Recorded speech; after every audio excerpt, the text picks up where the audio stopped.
എല്ലാവർക്കും നമസ്കാരം. ഞാൻ doctor Ranjitha. Doctor Ranjitha's wellness, Muttathara, Trivandrum.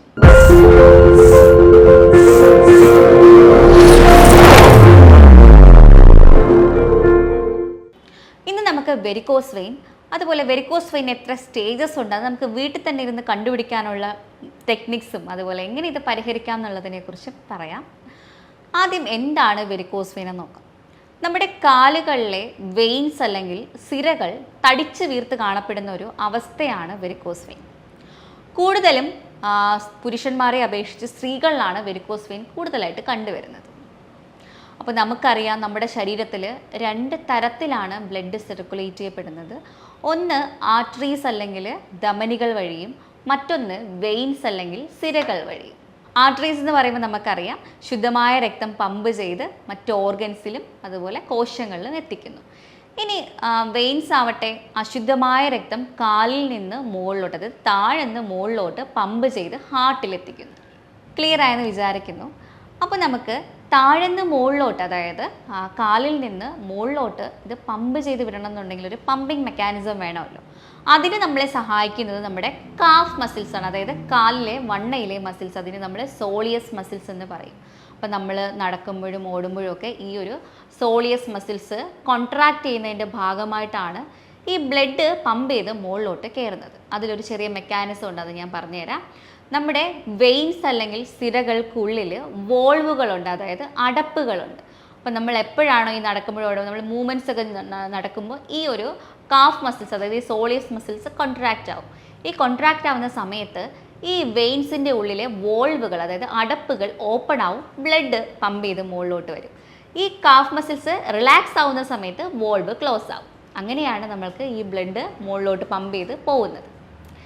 എപ്പോഴാണോ നമ്മുടെ ഈ വോൾവിന്, അതായത് ഈ വെയിൻസിൻ്റെ ഉള്ളിലെ അടപ്പിന് ഒരു ബലക്ഷയം അല്ലെങ്കിൽ അതിൻ്റെ ഇലാസ്റ്റിസിറ്റി നഷ്ടപ്പെടുന്നത്, അന്നേരം പ്രോപ്പറായിട്ട് ഈ ബ്ലഡിന് പമ്പ് ചെയ്ത് മുകളിലോട്ട് പോകാൻ സാധിക്കാതെ വരികയും ഈ ബ്ലഡ്, അതായത് അശുദ്ധ രക്തമായി മാറി അവിടെ തന്നെ കെട്ടിക്കിടന്ന് അതിൻ്റെ സമ്മർദ്ദം മൂലം വേരുകളിങ്ങനെ വളഞ്ഞു പൊളഞ്ഞുള്ള അവസ്ഥയിലോട്ട് മാറുകയും ചെയ്യുന്നു. അതാണ് വെരിക്കോസ് വെയിൻ.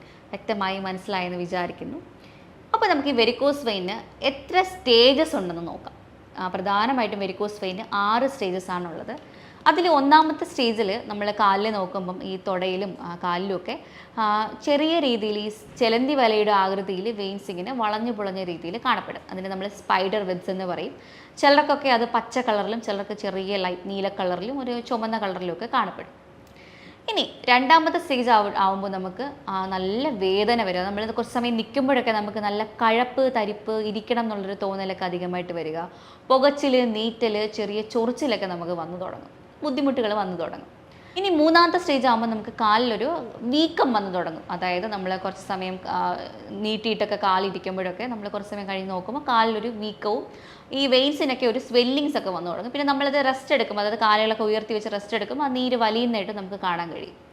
നാലാമത്തെ സ്റ്റേജ് ആകുമ്പോഴത്തേക്ക് എന്താ പറ്റുക വെച്ചാൽ നമ്മളുടെ കണങ്കാലിന് മുകളിലോട്ട്, അതായത് ആംഗിൾ ജോയിൻറ്റിന് മുകളിലോട്ടുള്ള സ്കിന്നിൻ്റെ കളറൊന്നും മാറുന്നതായിട്ട്, അതായത് ഒരു ഡാർക്ക് കളറിലോട്ട് അല്ലെങ്കിൽ ലൈറ്റ് ബ്രൗൺ കളറിലോട്ടൊക്കെ നമ്മുടെ നിറം, അതായത് കാലിൻ്റെ നിറം ഒന്ന് മങ്ങുന്നതായിട്ട് അല്ലെങ്കിൽ മാറുന്നതായിട്ട് നമുക്ക് കാണാൻ സാധിക്കുന്നതാണ്.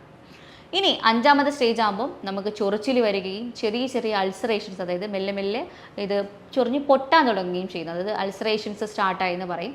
ആ ഒരു രീതിയിലോട്ട് മാറുന്നു.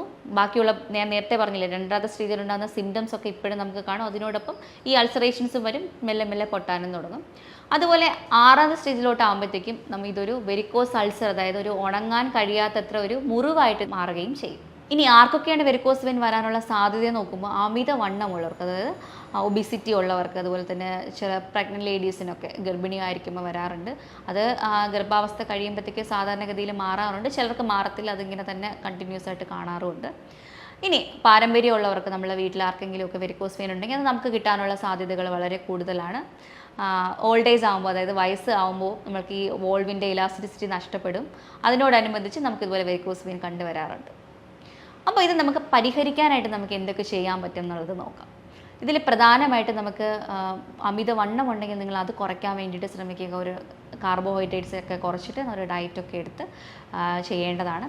പിന്നെ പ്രധാനമായിട്ടും എക്സസൈസ് വളരെ നിർബന്ധമാണ്. അതിന് പ്രത്യേകതരം കുറച്ച് എക്സസൈസുകളുണ്ട്. അതായത് കാഫ് സ്ട്രെങ്തനിങ് എക്സസൈസ് എന്ന് പറയും. ഫോർ എക്സാമ്പിൾ നമ്മൾ രണ്ട് മൂന്ന് എക്സസൈസുകൾ ഞാനിവിടെ എനിക്ക് പറ്റുന്ന രീതിയിൽ ഞാൻ എക്സ്പ്ലെയിൻ ചെയ്യാം. അതായത് ഒന്ന് ഒരു കാഫ് സ്ട്രെങ്തനിങ് എക്സസൈസിൽ പ്രധാനമായിട്ട് വരുന്നത് നമ്മളൊരു ഫ്ലോറിൽ നിന്നിട്ട് നമ്മളുടെ കാലിൻ്റെ വിരലുകൾ, അതായത് ടോസ് നന്നായിട്ട് ഉയർത്തിയിട്ട്, അതായത് ഉപ്പൂറ്റി നമ്മൾ പൊക്കണം. നമ്മളുടെ കാൽ വിരലുകൾ ഫ്ലോറിൽ നന്നായിട്ട് പ്ലേസ് ചെയ്തിട്ട് ഉപ്പൂറ്റി ഉയർത്തണം. എന്നിട്ട് ഉപ്പൂറ്റി താഴ്ക്കുകയും ഉയർത്തുകയും ചെയ്യുന്ന എക്സസൈസാണ്. അത് നമ്മൾ റിപ്പീറ്റഡ് ആയിട്ട് ഒരു 60 വട്ടം വീതം ഡെയിലി ചെയ്യാൻ വേണ്ടിയിട്ട് ശ്രമിക്കുക. മനസ്സിലായെന്ന് കരുതുന്നു. നമ്മൾ ഫ്ലോറിൽ നിന്നതിന് ശേഷം നമ്മുടെ കാലിൻ്റെ വിരലുകൾ പ്രസ് ചെയ്ത് പ്ലേസ് ചെയ്തതിന് ശേഷം ഉപ്പൂറ്റി മാത്രം ഉയർത്തി താഴ്ത്തുന്ന ഒരു തരം എക്സസൈസാണ് കാഫ് സ്ട്രെങ്തനിങ് എക്സസൈസ് എന്ന് പറയും. അത് നമ്മൾ റിപ്പീറ്റഡ് ആയിട്ട് പ്രാക്ടീസ് ചെയ്യാൻ വേണ്ടി ശ്രമിക്കുക. അതുപോലെ തന്നെ കാലിൻ്റെ ഫ്ലെക്ഷൻ എക്സ്റ്റൻഷനൊക്കെ, ആംഗിൾ ജോയിൻറ്റ് നമ്മൾ നന്നായിട്ടൊന്ന് ഫ്ലെക്സ് ചെയ്ത് പിടിക്കണം. ഇതുപോലെ ഇതെൻ്റെ കൈയാണ്, കാലെന്നൊന്ന് സങ്കല്പിക്കുക. എന്നിട്ട് നമ്മുടെ കാലിൻ്റെ പാദം നമ്മൾ ഫ്ലെക്ഷൻ എക്സ്റ്റൻഷൻ, അതായത് താഴ്ത്തി നിവർത്തുന്ന ഒരു തരം എക്സസൈസ് ഉണ്ട്. പിന്നെ ഈ ഒരു സൈഡ് വൈസ് ആയിട്ട് മൂവ്മെൻറ്റ്സ് ഉണ്ട്. പിന്നെ റൊട്ടേഷനുണ്ട്. ഇതുപോലെ ക്ലോക്ക് വൈസും ആൻറ്റി ക്ലോക്ക് വൈസും നമുക്ക് റൊട്ടേറ്റ് ചെയ്ത് കൊടുക്കാവുന്നതാണ്. ഇത്തരം എക്സസൈസുകൾ ഒന്ന് പ്രാക്ടീസ് ചെയ്യാൻ വേണ്ടി ശ്രമിക്കണം. അതുപോലെ തന്നെ നമുക്ക് ഫ്രീ ടൈം കിട്ടുമ്പോൾ ഒരു മസാജ് നമുക്ക് കൊടുക്കാം. ചെയ്യുമ്പോൾ ശ്രദ്ധിക്കേണ്ടത് താഴ്ന്ന് മുകളിലോട്ട് വേണം മസാജ് ചെയ്യാൻ വേണ്ടിയിട്ട്. ഏറ്റവും നല്ലത് കടുകെണ്ണ എടുക്കുന്നതായിരിക്കും. കുറച്ച് കടുകെണ്ണ എടുത്തിട്ട്, അല്ലെങ്കിൽ വെർജിൻ കോക്കനട്ട് ഓയിൽ ആയാലും മതി, താഴ്ന്ന് മുകളിലോട്ടൊരു മസാജ് കൊടുക്കാൻ വേണ്ടിയിട്ട് ശ്രമിക്കുക.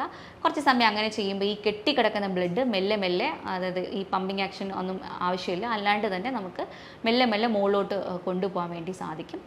ഇതൊന്ന് പ്രാക്ടീസ് ചെയ്യുക. അതുപോലെ തന്നെ നമ്മൾ കിടന്നുകൊണ്ടുള്ള സൈക്ലിങ്സ് ഒക്കെ വളരെ ഉപകാരപ്പെടും. കിടന്നിട്ട് കാലുകളൊന്ന് 90 ഡിഗ്രി റൈസ് ചെയ്തിട്ട് ഒന്ന് സൈക്ലിംഗ് ചെയ്യണം.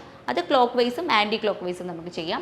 അതുപോലെ തന്നെ നമ്മൾ കിടക്കുമ്പോൾ 2 പില്ലോ വെച്ച് കാലുകളൊന്ന് ഉയർത്തി വെച്ച് കിടക്കാൻ വേണ്ടി ശ്രമിക്കുക. അതായത് തല താഴ്ത്തിയിട്ട് കാലുകൾ ഉയർത്തി, 2 പില്ലോയൊക്കെ കാലിൻ്റെ ചുമട്ടിൽ വെച്ചിട്ട് ഒന്ന് ഉയർത്തി വെച്ച് കിടക്കണം. അതല്ലാന്നുണ്ടെങ്കിൽ നമ്മൾ കിടക്കുന്ന ചുമരിൽ തന്നെ 2 കാലുകളും ഒന്ന് 90 ഡിഗ്രി റൈസ് ചെയ്ത് പ്ലേസ് ചെയ്ത് വെച്ചിട്ട് ഒരു 20 മിനിറ്റ് കിടന്നാലും മതിയാവും. ഇത്തരം രീതിയിലുള്ള ടെക്നിക്സ് നിങ്ങൾ വീട്ടിൽ ചെയ്യുവാണെങ്കിൽ ഒരു 3rd സ്റ്റേജ് വരെ നമുക്ക് ഈസി ആയിട്ട് വെരിക്കോസ് വെയിൻ റിവേഴ്സ് ചെയ്യാൻ സാധിക്കും.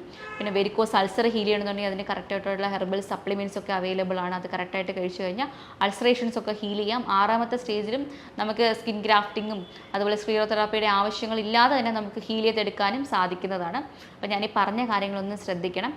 പിന്നെ നമുക്ക് കറക്റ്റായിട്ട് ഉള്ള വ്യായാമങ്ങൾ കറക്റ്റായിട്ട് കൊടുക്കണം. നേരത്തെ പറഞ്ഞ രീതിയിലുള്ളത് കൊടുക്കുക. ഇച്ചിരി നടക്കാനൊക്കെ പോകുന്നത് നല്ലതാണ്. അപ്പോൾ നമ്മൾക്ക് സർക്കുലേഷൻ കൂടും. പിന്നെ നമ്മൾ വീട്ടമ്മമാർ ശ്രദ്ധിക്കേണ്ട കാര്യം എന്ന് പറഞ്ഞാൽ, നമ്മൾ രാവിലെയൊക്കെ പണികളൊക്കെ പെട്ടെന്ന് തീർക്കാൻ, നമുക്ക് ഓഫീസിൽ പോകണം, കുട്ടികളെ വിടണം, അങ്ങനത്തെ തിരക്കിനിടയിൽ നമ്മൾ ഒരുപാട് സമയം നിന്ന് ജോലി ചെയ്യാറുണ്ട്. കിച്ചണിൽ 5 മണിക്ക് തുടങ്ങുന്നത് 8 മണിക്കായിരിക്കും തീരുന്നത്. അപ്പോൾ നമ്മൾ ഈ കട്ടിങ്ങും കാര്യങ്ങളൊക്കെ മാക്സിമം ഇപ്പോൾ ഇരുന്നിരുന്ന് ചെയ്യാൻ വേണ്ടി ശ്രമിക്കുക. അല്ലെങ്കിൽ തലേദിവസം അത് കട്ട് ചെയ്ത് വെച്ചിട്ട് കിടക്കുകയോ അങ്ങനത്തെ രീതിയിൽ നമ്മൾ പണികൾ കുറച്ച് ഈസി ആക്കുന്നത്. നമ്മൾ ഒരുപാട് സമയം നിന്ന് സ്ട്രെയിൻ എടുക്കാനുള്ള രീതിയിലുള്ള പണികൾ മാറ്റാൻ വേണ്ടിയിട്ട് നമ്മളൊന്ന് ശ്രദ്ധിക്കേണ്ടത് വളരെ അത്യാവശ്യമാണ്. അല്ലെങ്കിൽ ഒരു 10 മിനിറ്റ് നിന്നതിന് ശേഷം ഒന്ന് നമ്മളൊന്ന് നടന്നിട്ട് വരികയോ, അല്ലെങ്കിൽ അടുത്ത റൂമിൽ പോയിട്ട് വരികയോ. നടന്നിട്ട് വരുമ്പോൾ വലിയ കുഴപ്പമില്ല, അപ്പോൾ ആ സ്ട്രെയിൻ വരില്ല, ബ്ലഡ് സർക്കുലേഷൻ ഒന്ന് കൂടുകയും ചെയ്യും.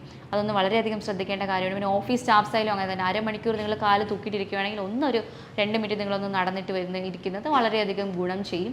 ഇത്തരം കാര്യങ്ങളൊന്ന് പ്രധാനമായിട്ടും നിങ്ങൾ ശ്രദ്ധിക്കേണ്ടതാണ്. പിന്നെ നമുക്ക് ഡയറ്റിൽ അമിതവണ്ണം ഉണ്ടെങ്കിൽ കാർബോഹൈഡ്രേറ്റ്സ് നന്നായിട്ട് കുറയ്ക്കാൻ വേണ്ടിയിട്ട് ശ്രമിക്കുക. അരിയാഹാരം കുറച്ചൊരു എക്സസൈസ് ഒക്കെ ചെയ്ത് കഴിയുമ്പോഴത്തേക്ക് വെയിറ്റ് ലോസ് വരും. അബ്ഡോമിനൽ ഫാറ്റൊക്കെ ഒന്ന് കുറയുമ്പോഴത്തേക്കും പ്രഷർ നമുക്ക് അത്രയും വരില്ല കാലിലോട്ട്. അത് നമുക്ക് ഈസി ആയിട്ട് വെരിക്കോസ് വെയിൻ റിവേഴ്സ് ചെയ്യാൻ വേണ്ടിയിട്ട് സാധിക്കുന്നതാണ്. മറ്റൊരു പ്രധാനപ്പെട്ട കാര്യം, നമുക്ക് ചൊറിച്ചിലുണ്ടെങ്കിൽ, അതായത് നമുക്ക് ഒരു 2nd സ്റ്റേജൊക്കെ കഴിയുമ്പോഴും 4th സ്റ്റേജിലൊക്കെ നന്നായിട്ട് ചൊറിച്ചിൽ വരാൻ സാധ്യതയുണ്ട്. നമ്മൾ ചൊറിഞ്ഞു കഴിഞ്ഞാൽ അത് പൊട്ടാനുള്ള സാധ്യതയും കൂടുതലായിരിക്കും. അപ്പോൾ നിങ്ങൾക്ക് ചൊറിച്ചിൽ വരുന്ന സമയത്ത് അതെങ്ങനെയെങ്കിലും സപ്രസ് ചെയ്യാൻ വേണ്ടിയിട്ട് എന്തെങ്കിലും മോയ്സ്ചറൈസറൊക്കെ നമുക്ക് യൂസ് ചെയ്യുന്നത് വളരെയധികം ഗുണം ചെയ്യും. വാസലിനോ പെട്രോളിയം ജെല്ലീസ് അങ്ങനെ എന്തെങ്കിലും ഇട്ട് അതൊന്ന് സപ്രസ് ചെയ്യുക. അതായത് ആ ഡ്രൈനെസ് ഒന്ന് മാറ്റി വെക്കണം. സ്കിന്നിൻ്റെ ആ ഒരു കട്ടി നമ്മളൊന്ന് കുറച്ച് വെക്കാൻ വേണ്ടി ശ്രമിക്കുക. അത് എക്സ്റ്റേണലി ചെയ്യുന്നതാണ്. ഇനി ഇൻറ്റേർണലി നമ്മൾ ശ്രദ്ധിക്കേണ്ട ഒരു കാര്യം, പ്രോട്ടീൻസ് നമ്മൾ ഒഴിവാക്കേണ്ടത് വളരെ അത്യാവശ്യമാണ്. അതായത് പ്ലാന്റ് പ്രോട്ടീൻസ് ആയാലും അനിമൽ പ്രോട്ടീൻസ് ആയാലും ചൊറിച്ചിലുള്ള സമയത്ത് നമ്മൾ കഴിക്കാണ്ടിരിക്കുക.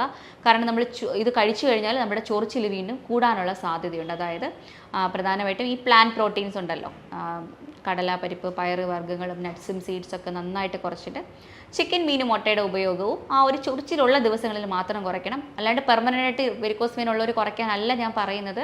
ചൊറിച്ചിലുണ്ടെങ്കിൽ മാത്രം കുറച്ചാൽ മതിയാവും. അത് ഒരു 1 വീക്കിൽ ചൊറിച്ചിലൊക്കെ ക്ലിയർ ആയതിനു ശേഷം നിങ്ങൾക്ക് എടുത്ത് തുടങ്ങാവുന്നതാണ്. ചൊറിച്ചിൽ ഇരിക്കുമ്പോൾ കഴിക്കാൻ പാടില്ലെന്ന് മാത്രമേ ഉള്ളൂ. പിന്നെ നമ്മൾ ശ്രദ്ധിക്കേണ്ടത്, ഡയറ്റിൽ നിന്ന് കംപ്ലീറ്റ് ആയിട്ട് ചൊറിച്ചിലുണ്ടെങ്കിൽ പാലും ഗോതമ്പും നിർബന്ധമായിട്ടൊന്ന് ഒഴിവാക്കാൻ വേണ്ടി ശ്രദ്ധിക്കുക. അത് വളരെ ഇമ്പോർട്ടൻ്റ് ആയിട്ടുള്ള കാര്യമാണ്. ഗ്ലൂട്ടൻ, ലാക്ടോസ് നമുക്ക് അലർജിക്കാണ്. അത് ഇച്ചിങ് കൂട്ടാനായിട്ടുള്ള സാധ്യതകൾ വർദ്ധിപ്പിക്കും. ആയതിനാൽ ഇത്രയും കാര്യങ്ങൾ ഡയറ്റിലൊന്നും നിങ്ങൾ ചൊറിച്ചിലുണ്ടെങ്കിൽ വളരെയധികം ശ്രദ്ധിക്കണം.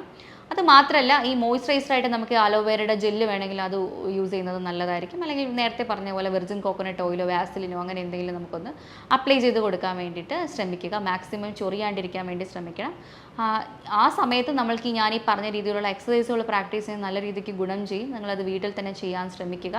പിന്നെ ഒരു കാര്യം, 4ാമത്തെ സ്റ്റേജ് വരെയുള്ള, അതായത് അൾസറേഷൻസ് വരുന്നതിന് മുമ്പുള്ള വെരിക്കോസ് വെയിനൊക്കെ നമുക്ക് ആ ഒരു ബൾജസ് ഒക്കെ ഒന്ന് കുറയ്ക്കാൻ വേണ്ടിയിട്ടുള്ള ഒരു വീട്ടിൽ ചെയ്യാൻ പറ്റുന്ന ഒരു ഹൈഡ്രോ തെറാപ്പിയുടെ ട്രീറ്റ്മെൻറ്റ് എക്സ്പ്ലെയിൻ ചെയ്യുക. അതായത് നമ്മൾ അതിന് വേണ്ടിയിട്ട് എന്താ പറയുക, തണുത്ത വെള്ളത്തിൽ, സാധാരണ വെള്ളം മതി, ഫ്രിഡ്ജിലെ വെള്ളമൊന്നുമല്ല ഉദ്ദേശിക്കുന്നത്, സാധാരണ തണുത്ത വെള്ളത്തിൽ കട്ടിയുള്ളൊരു ടവലൊന്ന് മുക്കി പിഴിഞ്ഞെടുത്തിട്ട് നമ്മുടെ കാലിന് ചുറ്റും ഒന്ന് ചുറ്റിക്കെട്ടി വെക്കണം. അതായത് എവിടെ മുതലാണോ നമ്മളുടെ വെയിനുകൾ ഇങ്ങനെ കാണുന്നത് അത് മുതൽ, അതായത് ഇപ്പം നമ്മളുടെ നീ ജോയിൻറ്റ് മുതലാണെങ്കിൽ മുട്ട് മുതൽ കാലിൻ്റെ ആംഗിൾ ജോയിൻറ്റ് കണങ്കാല് വരയ്ക്കും നമുക്ക് കെട്ടിവെക്കാം. എവിടെ മുതലാണോ ഈ ഒരു പ്രശ്നമുള്ളത് അത്രയും നമ്മളൊന്ന് ചുറ്റിക്കെട്ടി വരിഞ്ഞ് വെക്കാൻ വേണ്ടി ശ്രമിക്കുക. അതിൻ്റെ പുറമേ നമ്മളൊരു ഡ്രൈ ക്ലോത്തും കൂടെ ചുറ്റിക്കഴിഞ്ഞാൽ ആ ഒരു തണുപ്പ് കുറച്ച് സമയം നമുക്ക് കിട്ടും. ഇത് നമുക്ക് ആ ഒരു നമ്മുടെ വെയിൻസിൻ്റെ ആ ഒരു ബൾജിനെ കുറയ്ക്കാൻ വേണ്ടി, അതായത് ആ ഒരു സ്വെല്ലിങ്സിനെയൊക്കെ കുറയ്ക്കാൻ വേണ്ടിയിട്ട് ഒരു ഹെൽപ്പ് ചെയ്യുന്ന ഒരു ടെക്നിക്സാണ്. ഇത് നിങ്ങളൊന്ന് വീട്ടിലൊന്ന് പ്രാക്ടീസ് ചെയ്യാൻ വേണ്ടിയിട്ട് ശ്രമിക്കുക. ഇത് നമ്മൾ ഹൈഡ്രോ തെറാപ്പിയിൽ വരുന്നൊരു ട്രീറ്റ്മെൻറ്റ് ആണ് കേട്ടോ. അപ്പോൾ ഇത്തരം കാര്യങ്ങൾ ശ്രദ്ധിക്കുക. പിന്നെ നന്നായിട്ട് ഉറങ്ങാൻ വേണ്ടി ശ്രമിക്കണം. ഒരു 7-8 മണിക്കൂർ നമുക്ക് ഉറക്കം വളരെയധികം അത്യാവശ്യമാണ്, നിർബന്ധം. അത് ഇപ്പോൾ എന്ത് തരം കണ്ടീഷനാവട്ടെ, നമ്മളുടെ ഫിസിക്കലി നമുക്ക് അല്ലെങ്കിൽ മെൻ്റലി നമുക്ക് നമ്മുടെ ഹെൽത്തിനെ ഒന്ന് ഇമ്പ്രൂവ് ചെയ്യണമെന്നുണ്ടെങ്കിൽ ഉറക്കം വളരെ വളരെ അത്യാവശ്യമുള്ള കാര്യമാണ്. പിന്നെ ഞാൻ നേരത്തെ പറഞ്ഞ പോലെയുള്ള വെരിക്കോസ് വെയിൻ നമ്മൾ ഷുഗറൊക്കെ കൺട്രോളിൽ വെക്കണം. അമിത വണ്ണം ഉണ്ടെങ്കിൽ അത് കൺട്രോളിൽ നിർത്തുക. BP ഒക്കെ കൺട്രോൾ, എല്ലാം ലൈഫ് സ്റ്റൈൽ അസുഖങ്ങളൊക്കെ നമ്മൾ കറക്റ്റ് ചെയ്ത് നിർത്താൻ വേണ്ടിയിട്ട് എപ്പോഴും നമ്മൾ ശ്രമിക്കണം. ഇത്തരം കാര്യങ്ങളൊക്കെ ഒന്ന് ചെയ്ത് നോക്കുക. കൂടുതൽ എന്തെങ്കിലും വിവരങ്ങൾ അറിയണമെന്നുണ്ടെങ്കിൽ താഴെ കാണുന്ന നമ്പറിൽ നിങ്ങൾക്ക് കോൺടാക്റ്റ് ചെയ്യാവുന്നതാണ്. മറ്റൊരു വീഡിയോ ആയിട്ട് വീണ്ടും കാണാം. നന്ദി.